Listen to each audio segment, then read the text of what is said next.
meeting young musicians like this and watching their enterprising nature, both as musicians in building their skills and also what they're doing with community building, supporting worthy causes.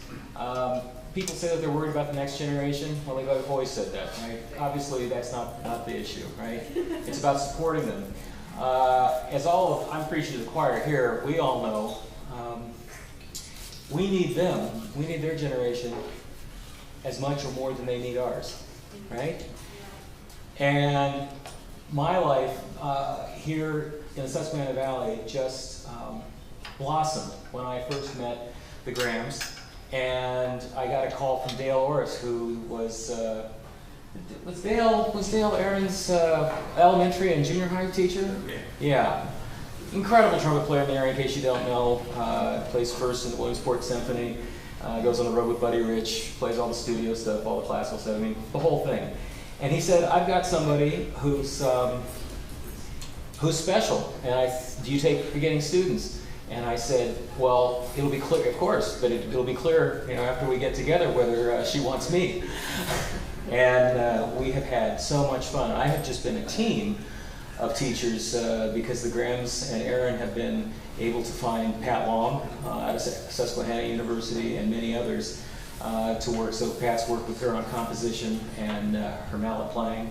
And I've been more of the battery and jazz and new music instruction. But to watch Aaron grow is the first time, you as parents know, right? When you were little and young and people would say, wow, that was really exceptional what you did, and you would think, well, I can't believe how fast you're growing. Well, when you watch the next generation come and there's a few who are very special, it happens again, and you start having hope again for the world because you have that same excitement. As musicians, we feel nothing more excitement, or any trade, I'm sure, right? It's the same thing with any skill. When you see somebody who has great passion for something that you care about and that wants to share it with people selflessly. And I found that in Erin. I found that in her sister, Allison, who's this incredible bassist.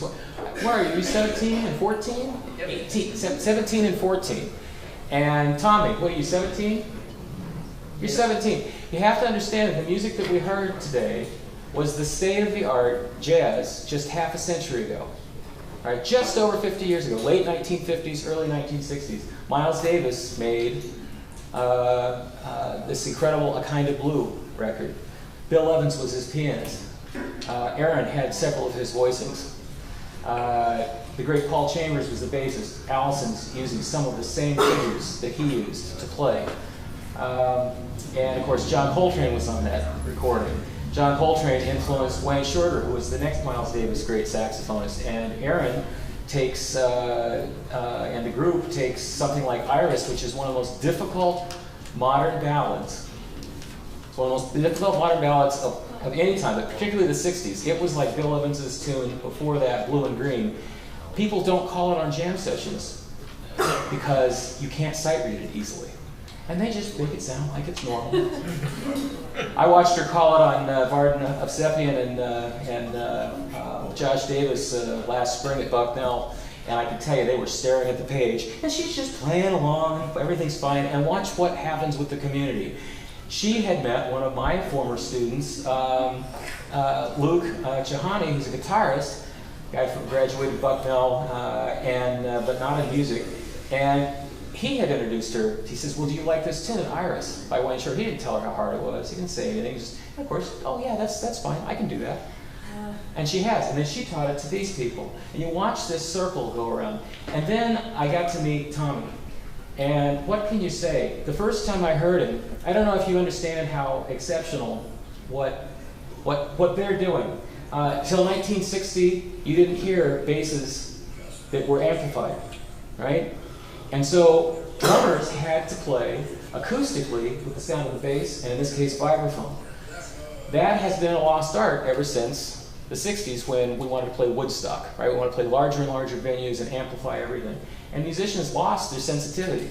There are great drummers out there who can only play really loud, and they are really exciting. There are not so many, but this generation is showing the kind of sensitivity that Tommy has. And you say, why jazz? It may not be your favorite form of music, or it may. Jazz is like Bach. Bach makes all classical music, tonal harmony, easier for musicians to comprehend. It's much easier to play counterpoint after that, any kind of functional harmony.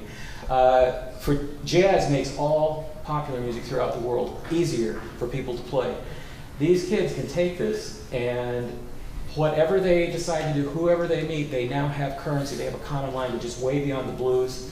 It's way beyond jazz harmony. Because the jazz harmony that you heard today by Wayne Shorter's composition, or not so much Mongo Santa Maria's, but Wayne Shorter's compositions and the Miles Davis material are all based on Ravel and Debussy, the French Impressionists.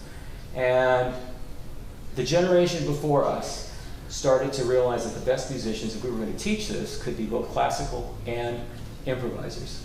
And the best improvised music was, or the most advanced improvised, the best is not right, the most advanced was jazz. And to watch these kids just 50 years later, oh yeah, I can do that, I'm a teenager. They're not prodigies.